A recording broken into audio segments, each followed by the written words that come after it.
Hello বন্ধুরা, আমি সাথী। আমরা কাল ঘুরতে গিয়েছিলাম আমাদের প্রিয় শহর দীঘার সমুদ্র সৈকতে। ট্রেনে করে যাওয়ার সময় দুই পাশের প্রাকৃতিক পরিবেশ খুবই সুন্দর ছিল।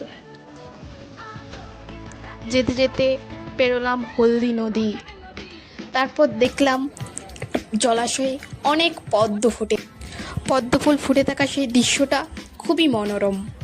ধীরে ধীরে আমরা পৌঁছে গেলাম দীঘা স্টেশন। ট্রেন থেকে নেমেই আমরা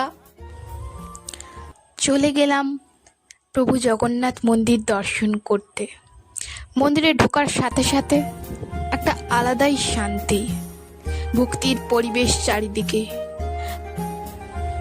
কীর্তনের শব্দ, ঘন্টার আওয়াজ, ধূপের গন্ধে যেন চারিদিক এক অপূর্ব মায়ায় ভরে আছে।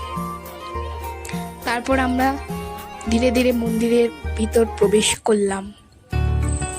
তারপর আমরা ফাইনালি দর্শন করলাম প্রভু জগন্নাথ, বলরাম ও সুভদ্রা মায়ের। ওইটা একটা আলাদা রকম শান্তি, যা কথায় বোঝানো যায় না। এই শুধু ঘোরা নয়, মনের মধ্যে একটা আলাদা আনন্দ ফিল হলো। যদি দীঘা যাও তাহলে একবার এই মন্দিরে দর্শন করতে অবশ্যই যাবে।